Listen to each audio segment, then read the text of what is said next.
പിതാവിൻ്റെയും പുത്രൻ്റെയും പരിശുദ്ധാത്മാവിൻ്റെയും നാമത്തിൽ ആമേൻ. ഈശോ മിശിഹായിക്ക് സ്തുതിയായിരിക്കട്ടെ. യേശുവിൽ സ്നേഹം നിറഞ്ഞ സഹോദരങ്ങളെ, എല്ലാവരെയും ദൈവവചന ധ്യാനത്തിലേക്ക് നമ്മുടെ കർത്താവായ യേശുക്രിസ്തുവിൻ്റെ നാമത്തിൽ സ്വാഗതം ചെയ്യുന്നു. നമ്മുടെ കർത്താവ് ഈശോ മിശിഹ എല്ലാവരെയും സ്വർഗം തുറന്ന് അനുഗ്രഹിക്കട്ടെ എന്ന് പ്രാർത്ഥിക്കുന്നു. പ്രിയ സഹോദരങ്ങളെ, നമുക്ക് കർത്താവിൻ്റെ തിരുവചനം നമുക്ക് ധ്യാനിക്കാം. പുറപ്പാടിൻ്റെ പുസ്തകം നമ്മൾ വായിക്കുമ്പോൾ 23-ാം അധ്യായത്തിൻ്റെ 1-2 തിരുവചനത്തിലേക്ക് നമ്മൾ നോക്കുമ്പോൾ ഇപ്രകാരം കൂടി നമുക്ക് കാണുവാൻ സാധിക്കും. കുറ്റക്കാരന് കൂട്ടുനിൽക്കരുത്. തുടർന്ന് പറയുകയാണ്, ഭൂരിപക്ഷത്തോട് ചേർന്ന് തിന്മ ചെയ്യരുത്. ഭൂരിപക്ഷത്തോട് ചേർന്ന് നീതിക്കെതിരായി കോടതിയിൽ സാക്ഷ്യം നൽകരുത്. ഈ കാലഘട്ടത്തിൽ നടന്നുകൊണ്ടിരിക്കുന്ന ഒരേയൊരു സംഭവമാണ് യേശുക്രിസ്തു ജനിക്കുന്നതിന് നൂറ്റാണ്ടുകൾക്ക് മുമ്പ്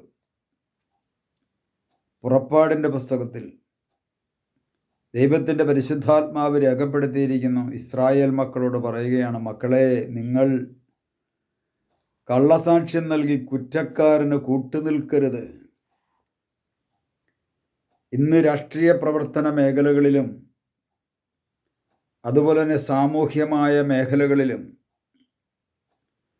ആത്മീയ മേഖലകളിൽ പോലും കള്ളസാക്ഷ്യം നൽകി കുറ്റക്കാരന് കൂട്ടുനിൽക്കുന്ന അനേകം വ്യക്തികൾ നമ്മുടെ സമൂഹത്തിലുണ്ട് എന്ന് പറയാതിരിക്കാൻ പറ്റത്തില്ല. എല്ലാ മേഖലകളിലുമുണ്ട്. കള്ളസാക്ഷ്യം നൽകുക. സ്ഥാപനത്തിൻ്റെ ഡയറക്ടർമാരോടും സ്ഥാപനത്തിന് നേതൃത്വം വഹിക്കുന്ന വ്യക്തികളുടെ അടുത്തും ഇഷ്ടമില്ലാത്ത വ്യക്തികൾക്കെതിരെ കള്ളസാക്ഷ്യം പറഞ്ഞ് അവരെ കുറ്റപ്പെടുത്തുക. അതുപോലെ തന്നെയാണ് മറ്റൊന്നാണ്, തെറ്റ് ചെയ്ത വ്യക്തിക്ക് കൂട്ടുനിൽക്കുന്നു. തെറ്റ് ചെയ്യാത്തവനെ പുറത്താക്കാൻ വേണ്ടിയിട്ട് കള്ളസാക്ഷ്യം പറയുന്നു, അല്ല നുണ പറയുന്നു. ഇന്ന് നമ്മുടെ സമൂഹത്തിലും നമ്മുടെ കൂട്ടായ്മകളിലുമെല്ലാം നടന്നുകൊണ്ടിരിക്കുന്ന വലിയൊരു സംഭവമാണ്. ആത്മീയ മേഖലകളിൽ, രാഷ്ട്രീയമായ മേഖലകളിൽ പിന്നെ അവർ രാഷ്ട്രീയക്കാരാണ്. അവർ ഈ ലോകത്തിന് അനുരൂപരായിട്ട് ജീവിക്കുന്നവരാണ്. റോമാലേഖനം 12:2, നിങ്ങൾ ഈ ലോകത്തിന് അനുരൂപരാകരുത്.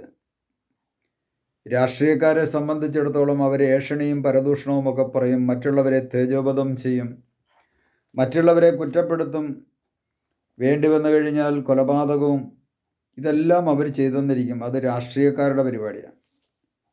ഒരു ക്രിസ്ത്യാനിയെ സംബന്ധിച്ചിടത്തോളം, ഒരു ക്രിസ്തു ശിഷ്യനെ സംബന്ധിച്ചിടത്തോളം ഇത്തരത്തിലുള്ള കാര്യങ്ങൾ ദൈവം അനുവദിച്ചിട്ടില്ല. കള്ളസാക്ഷ്യവും അല്ലെങ്കിൽ നുണ പറഞ്ഞ് കുറ്റക്കാരനെ രക്ഷപ്പെടുത്തുവാൻ വേണ്ടി കുറ്റക്കാരനോട് കൂട്ടുനിൽക്കുന്ന അവസ്ഥ. ഇവിടെ സത്യം മരിക്കുകയാണ് ചെയ്യുന്നത്. ഇന്ന് പലപ്പോഴും നമ്മുടെ സാമൂഹ്യമായ പശ്ചാത്തലത്തിലും കുടുംബത്തിലുമെല്ലാം ഇത് സംഭവിച്ചുകൊണ്ടിരിക്കുന്നു. മക്കൾ പോലും മാതാപിതാക്കളോട് കള്ളസാക്ഷ്യം പറഞ്ഞുകൊണ്ടും സ്വന്തം സഹോദരങ്ങളെ ഒറ്റുകൊടുക്കുന്നവരുണ്ട്. സ്വന്തം സഹോദരങ്ങളെ ഇല്ലായ്മപ്പെടുത്തുവാൻ വേണ്ടി നോക്കുന്നവരുണ്ട്. അയൽവാസിക്കെതിരെ കള്ളസാക്ഷ്യം പറഞ്ഞുകൊണ്ട് അയൽവാസിയെ ഇല്ലായ്മപ്പെടുത്തുവാൻ വേണ്ടി നോക്കുന്ന വ്യക്തികളുമുണ്ട്. എങ്ങനെയെങ്കിലും ഇവനെ ഒന്ന് തീർത്ത് കളയണം, ആരെങ്കിലും തീർത്ത് കളയട്ടെ എന്ന് കരുതി അസൂയ പൂണ്ട് നടക്കുന്നവരുമുണ്ട്. ദൈവത്തിൻ്റെ പരിശുദ്ധാത്മാവ് നമ്മളെ ഓർമ്മിപ്പിക്കുന്നു, ഭൂരിപക്ഷത്തോട് ചേർന്ന് തിന്മ ചെയ്യരുത്. സമൂഹത്തിലുള്ള ഭൂരിപക്ഷം ചെയ്യുന്ന തിന്മ, അതിനോട് ചേർന്ന് തിന്മ ചെയ്യുവാൻ ദൈവമായ കർത്താവ് ഒരു ക്രിസ്ത്യാനിയെ അനുവദിച്ചിട്ടില്ല.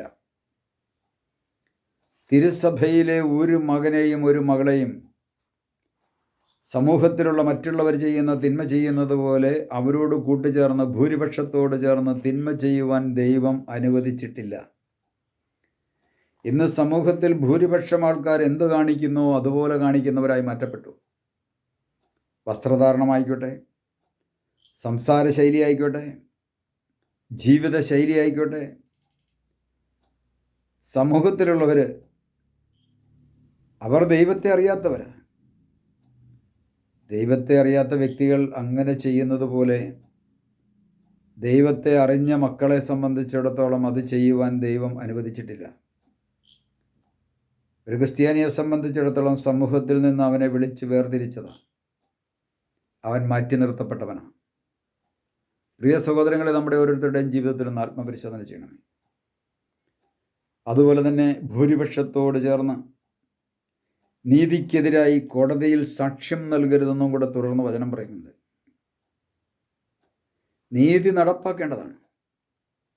അത് നീതി നടപ്പാക്കാതെ ഭൂരിപക്ഷത്തോട് ചേർന്ന് കോടതിയിൽ പോലും കള്ളസാക്ഷ്യം പറഞ്ഞ് നുണ പറഞ്ഞ് കോടതിയെ തെറ്റിദ്ധരിപ്പിച്ച് പാവപ്പെട്ടവൻ്റെ ആ നീതി നിഷേധിക്കുന്ന സാഹചര്യം നമുക്ക് കാണുവാൻ സാധിക്കും. അതുകൊണ്ട് എന്നെ കേട്ടുകൊണ്ടിരിക്കുന്ന പ്രിയ സഹോദരങ്ങളെ, നമ്മൾ ഓരോരുത്തരും നമ്മുടെ ജീവിതത്തിലേക്ക് ഒന്ന് തിരിഞ്ഞു നോക്കണം.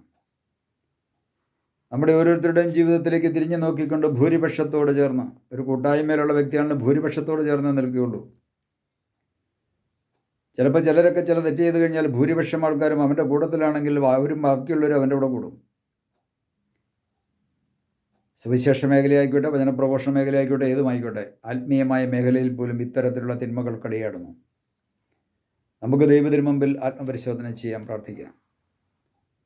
കർത്താവായ ഈശോയെ, അവിടുത്തെ തിരുവചനം ഞങ്ങൾ ഓർക്കുന്നു.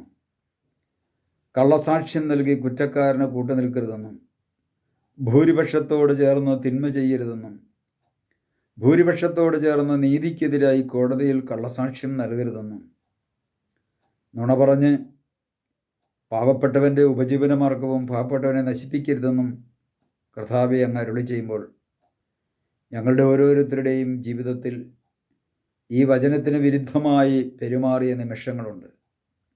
കർത്താവെ, മാപ്പ് ചോദിക്കുന്നു. അവിടുത്തെ അനന്തമായ കരുണയും കൃപയും ഞങ്ങളിലേക്ക് ചൊരിഞ്ഞ് ഞങ്ങളെ അനുഗ്രഹിക്കണമേ. പിതാവിൻ്റെയും പുത്രൻ്റെയും പരിശുദ്ധാത്മാവിൻ്റെയും നാമത്തിൽ ആമേൻ.